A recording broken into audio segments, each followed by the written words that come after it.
Well, China's business relations with the West have been tested again in recent weeks over the alleged multi-million-dollar bribery scandal engulfing pharmaceutical giant GlaxoSmithKline.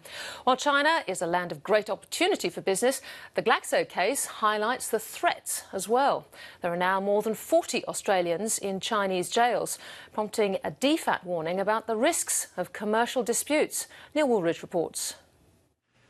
For some Australian businesses, the rise of China couldn't have come at a more critical time. There's two major elements there. There's the opportunity of sales in China and there's also the low-cost manufacturing base, and they come together for us to provide an ideal adaptation period to combat Australia's high dollar.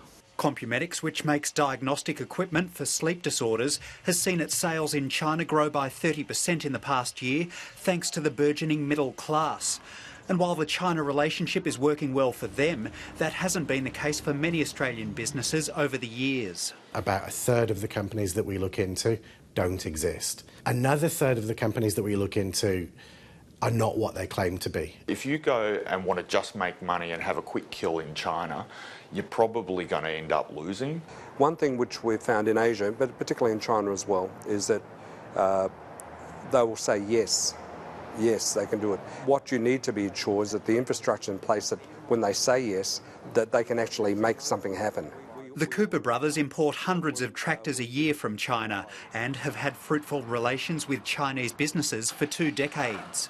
It comes back to that establishing the relationship and sitting down across the table with people and getting a feel for them, and they're getting a feel for you, and that's never let us down. But others have not had such a smooth run. 4 staff from the British pharmaceutical giant GlaxoSmithKline were arrested earlier this month over bribery allegations.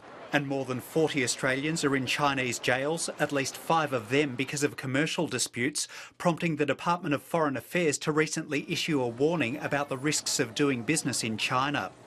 The most high profile is Rio Tinto's former employee, Stern Hu, who was jailed in 2010 after being found guilty of accepting bribes and stealing state secrets. It's true that the system isn't as transparent as it might be.